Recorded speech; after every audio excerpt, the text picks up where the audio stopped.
All right. So we just read about how Beowulf bravely and pretty gruesomely defeats Grendel.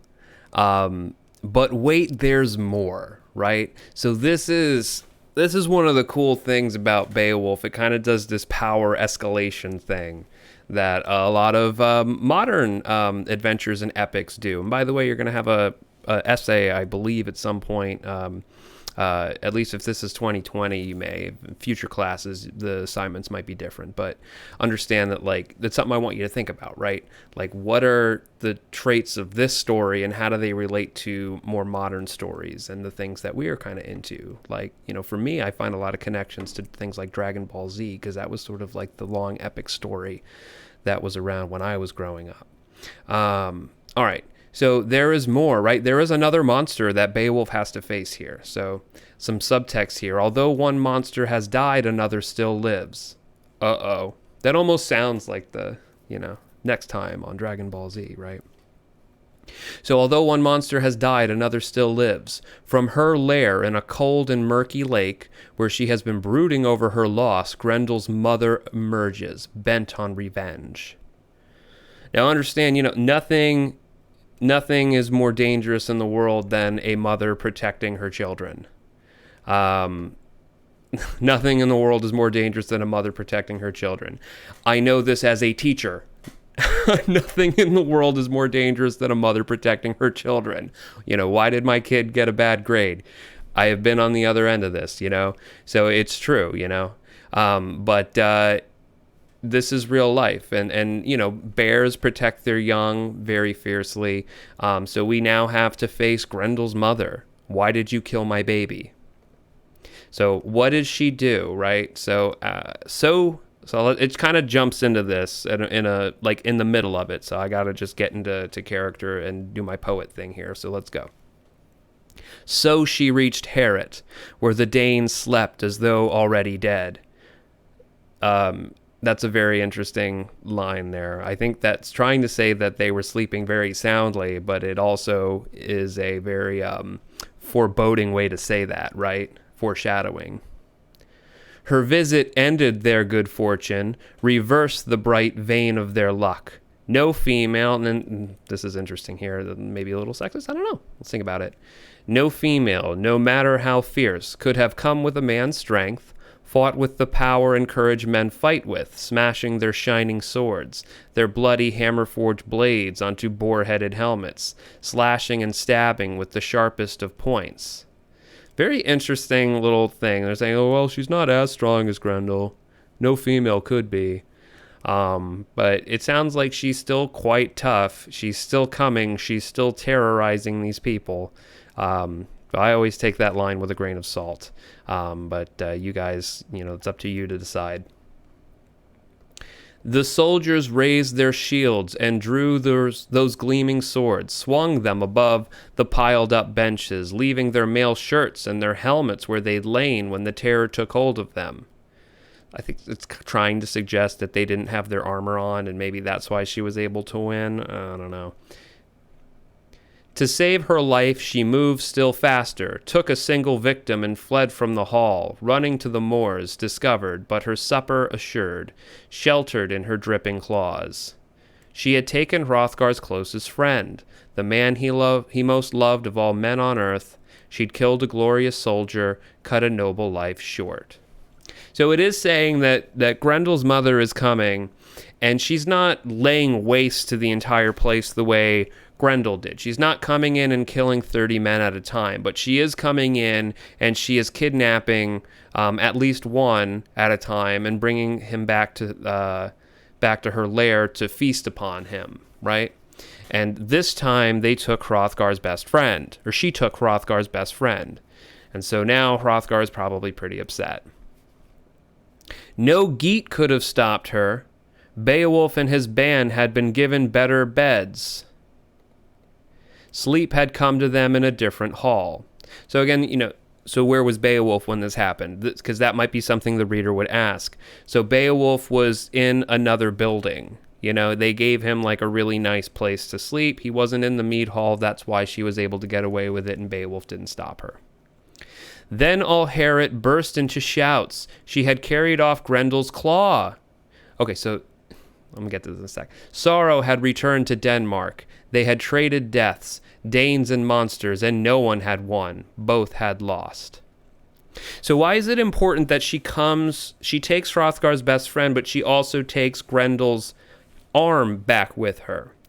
So she has taken back the trophy that Beowulf had, right? So now Beowulf doesn't have proof that he killed Grendel because Grendel's mom came and took the trophy away.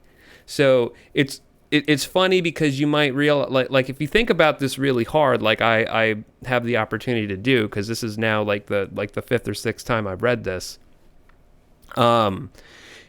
What's very interesting here is I suspect it's probably more upsetting to Beowulf that she took Grendel's claw than it is that she came and she killed somebody, because she took his reputation. She took the proof of his victory. She took the proof, like the songs that are being sung about him. Without that claw, they might sound like a lie. So we're going to skip a little bit here. And so this explains the skipping. Devastated by the loss of his friend, Hrothgar sends for Beowulf and recounts what Grendel's mother has done. Then Hrothgar describes the dark lake where Grendel's mother has dwelt with her son. So now we are speaking as Hrothgar telling Beowulf where to go, and what it's like there. So understand that I'm going to be speaking as Hrothgar talking to Beowulf. They live in secret places, windy cliffs, wolf dens where water pours. Oh, all those W's. From the rocks then runs underground, where mist steams like black clouds, and the groves of trees growing out over their lake are all covered with frozen spray, and wind down snake-like roots that reach as far as the water and help keep it dark. At night, that lake burns like a torch. No one knows its bottom. No wisdom reaches such depths. It is it is a foreign place. We don't know much about it, and the things that live in it don't know much about us. And that's what makes them scary. If we get to Heart of Darkness and things fall apart by the end of this class, I'll probably come back and connect this, because it's very interesting. A deer hunted through the woods by packs of hounds, a stag with great horns, though driven through the forest from faraway places, prefers to die on those shores, refuses to save its life in that water. So understand, this is just like one very specific metaphor that explains just how horrible this place really is. If you were a deer being chased by a pack of wolves, a strong, brave deer being chased by a pack of wolves, if you got to that water, you would rather get eaten by those wolves and die than try to go into that water to shake your pursuers. That is how horrible it is. You would rather die than go in there as an animal. So tough, right? It's rough. It isn't far, nor is it a pleasant spot. When the wind stirs and storms, waves splash toward the sky, as dark as the air, as black as the rain that the heavens weep. Our only help again lies with you. Grendel's mother is hidden in her terrible home, in a place you've not seen. Seek it if you dare. Save us once more, and again twisted gold, heaped up ancient treasure will reward you for the battle you win. So Hrothgar saying again, Beowulf, please help us. Will you be brave enough to swim into that horrible, horrible water and fight Grendel's mother? And of course, Beowulf says yes. Beowulf accepts Hrothgar's challenge, and the king and his men accompany the hero to the dreadful lair of Grendel's mother.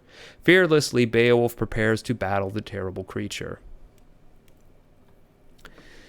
All right, so we're going to just dive in. Quite literally, we are going to dive in. He leaped into the lake, would not wait for anyone's answer. The heaving water covered him over. For hours he sank through the waves. Guys, this is tough. This is heroic. This guy can breathe underwater for hours.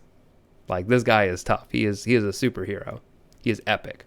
At last he saw the mud of the bottom, and all at once the greedy she-wolf, who'd ruled those waters for 100 years, discovered him.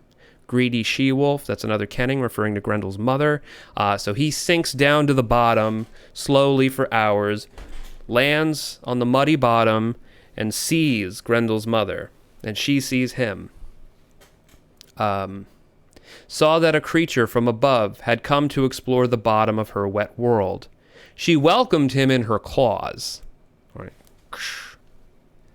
Not really a welcome, right? More of a, get over here. She welcomed him in her claws, clutched at him savagely, but could not harm him. Tried to work her fingers through the tight ring-woven mail on his breast. So he's protected right now because he has chainmail armor, and it's quite good chainmail armor.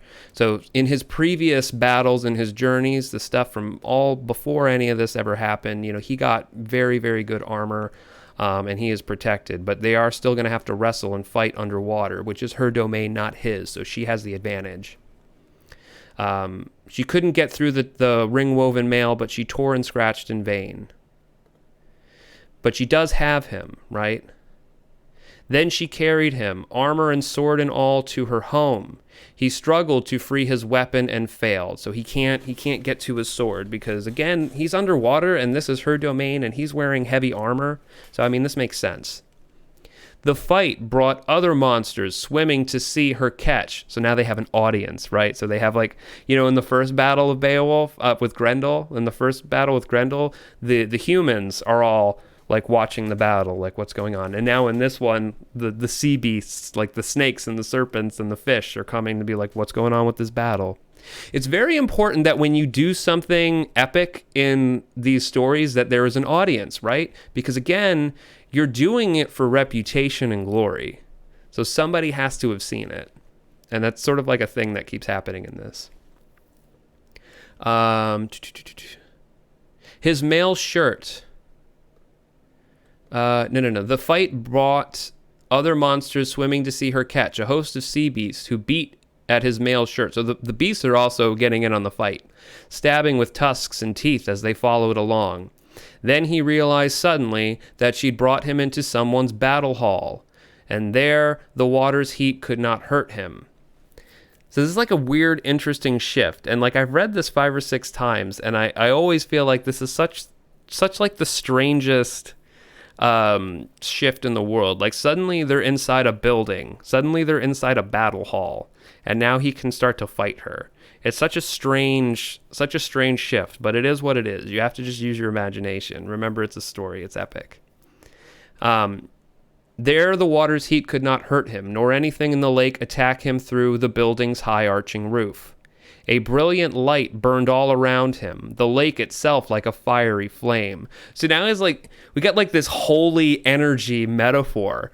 And there's a reason why I always draw back to Dragon Ball Z as an example, because this stuff is literally like that.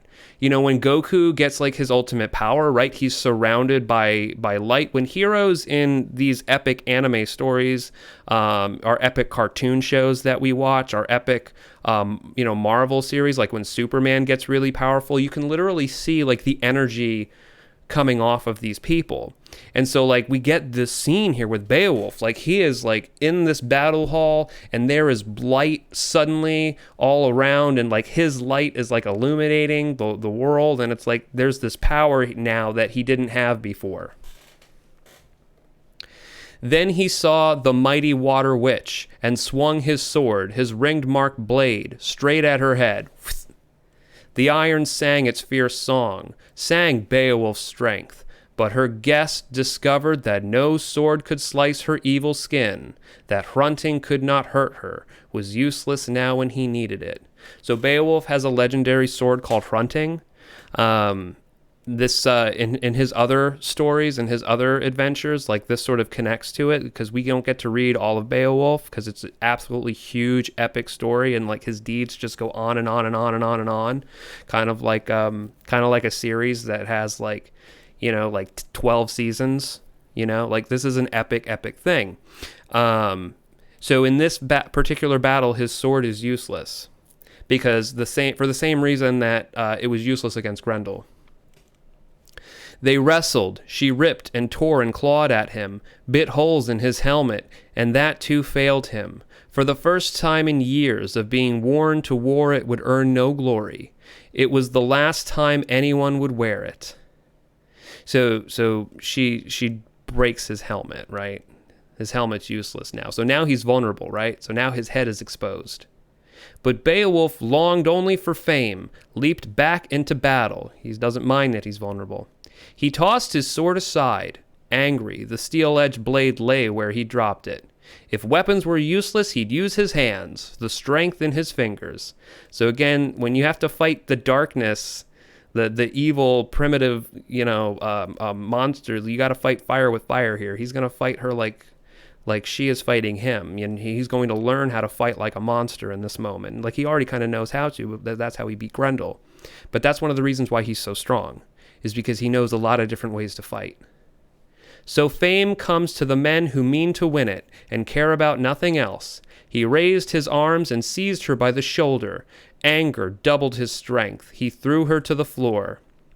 She fell. Grendel's fierce mother, and the Geat's proud prince was ready to leap on her. But she rose at once and repaid him with her clutching claws, wildly tearing at him. So they're going at it. He's picking her up, throwing her on the ground, getting ready to pummel her. She's leaping back up, slicing away at him. It's tough. Scroll around.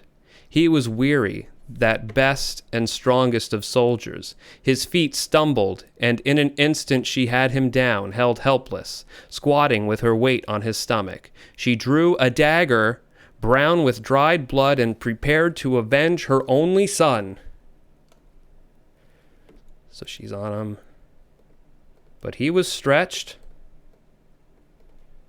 on his back, and her stabbing blade was blunted by the woven mail shirt he wore on his chest. Okay, cool, right?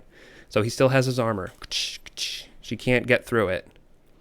The hammered links held. The point could not touch him. He had traveled to the bottom of the earth, Edgethow's son, and died there, if that shining woven metal had not helped. So he is Edgethow's son. That Beowulf is Edgethow's son, and it's saying like he would have traveled to the bottom of the earth and died there if not for that woven mail.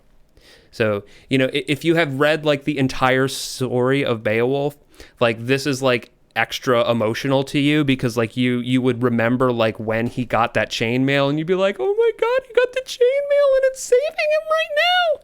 It's like everything is connecting. Like you'd be crying right now remembering like how important it was when he got that armor.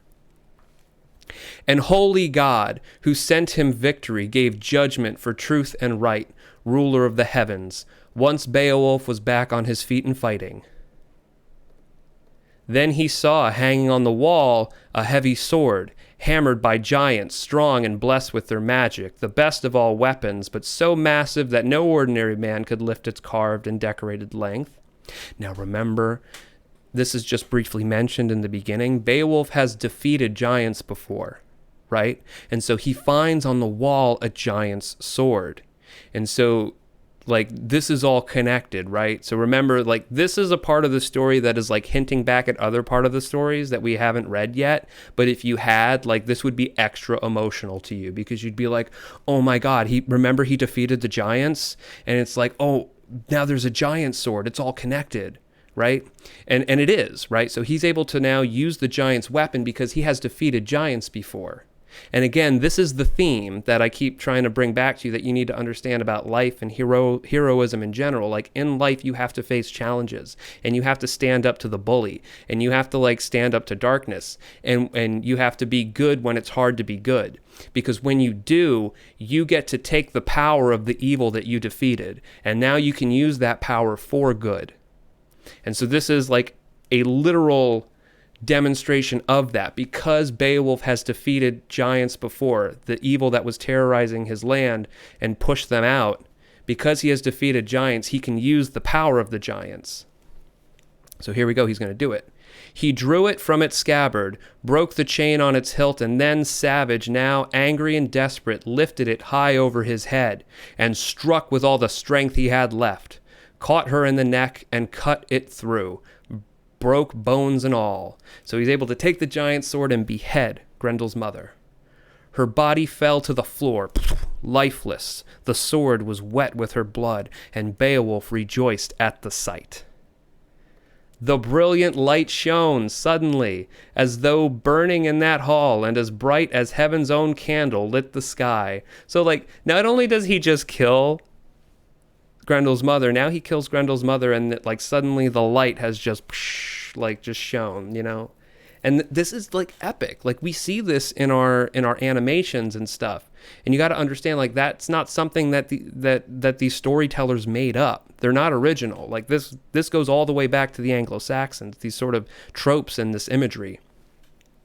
He looked at her home, then following along the wall went walking, his hands tight on the sword, his heart still angry. He was hunting another dead monster, and took his weapon with him for final revenge against Grendel's vicious attacks, his nighttime raids over and over, coming to Heorot when Hrothgar's men slept, killing them in their beds, eating some on the spot, 15 or more, and running to his loathsome moor, with another such sickening meal waiting in his pouch.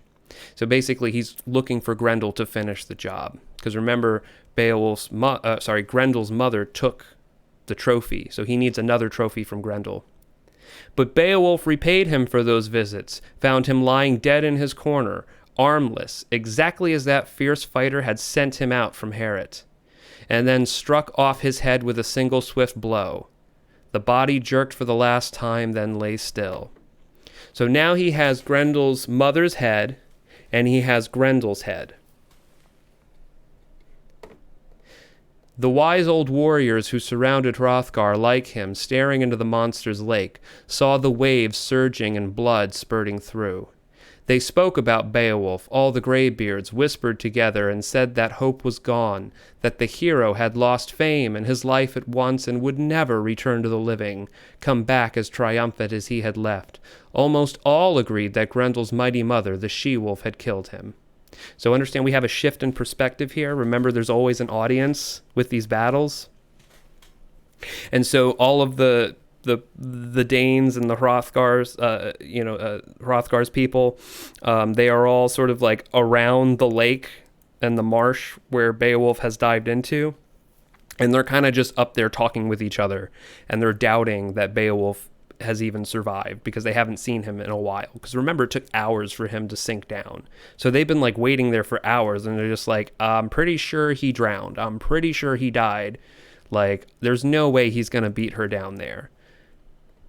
The sun slid over past noon, went further down. The Danes gave up, left the lake and went home, Hrothgar with them. The Geats stayed, sat sadly watching, imagining they saw their lord, but not believing they would ever see him again. So the Danes, Hrothgar's people, give up, but Beowulf's people stay loyal and they wait all day. They don't, they're going to wait until he comes up. Then the sword melted. So we have a shift here. See this big dash?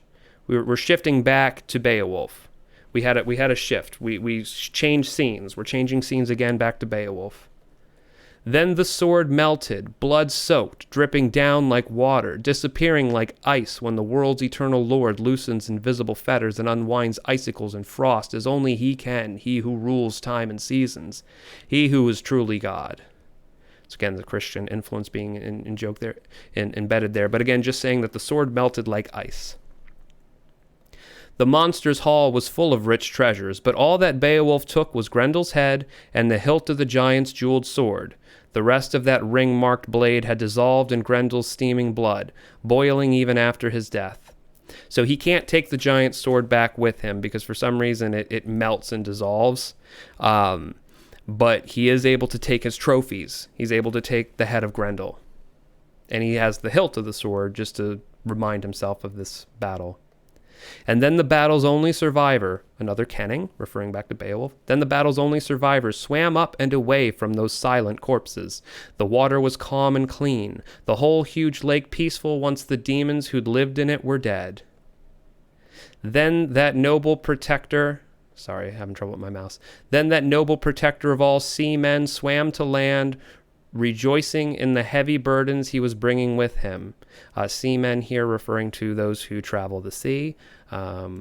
I know what you're thinking. He and all his glorious band of Geats thanked God that their leader had come back unharmed. They left the lake together. The Geats carried Beowulf's helmet and his mail shirt. Behind them, the water slowly thickened as the monster's blood came seeping up. So they kind of like, they're going back. They're walking away. And I'm almost done, so I got to wrap this up. They walked quickly, happily, across roads all of them remembered, left the lake and the cliffs alongside it, brave men staggering under the weight of Grendel's skull, too heavy for fewer than 4 of them to handle, 2 on each side of the spear jammed through it, yet proud of their ugly load and determined that the Danes seated in Heorot should see it. So again, they are carrying back the trophies to Heorot, because remember, Hrothgar and his Danes doubted Beowulf, and they left. And there's a lot of this thing going on because these Christian authors have sort of connected this idea that Beowulf was sort of blessed by God. It's also suggesting that Hrothgar and his Danish people were somehow unholy. You know, they sort of betrayed God. You know, it's almost like the story of Christ, where, you know, there's the people that don't believe that Christ is the Son of God and stuff, right? And so like that sort of doubt, those doubting characters are sort of represented in this story by Hrothgar and his people. But again, you know, they have proof, right? They were like, we killed Grendel. Here is Grendel's head. We're coming back with his skull to show you that Beowulf is the man, and he did it. Soon 14 Geats arrived at the hall, bold and warlike, and with Beowulf, their lord and leader, they walked on the mead hall green. Then the Geats' brave prince entered Heorot, covered with glory for the daring battles he had fought. He sought Hrothgar to salute him and show Grendel's head. He carried that terrible trophy by the hair, brought it straight to where the Danes sat, drinking, the queen among them. It was a weird and wonderful sight, and the warriors stared. Yep. And so that's it, right? So it ends with this scene. You know, he doesn't care that the queen's even there. You know, imagine the queen going, whoa, right? Because he's like walking in with this gruesome trophy and is like, boom, there it is on the table. And everybody's just staring in awe that Beowulf even survived because they thought that he had died. Oh, those doubters, right? And so that is that. Now, we're not done. There's a couple more stories and we will finish Beowulf tomorrow. So tune in.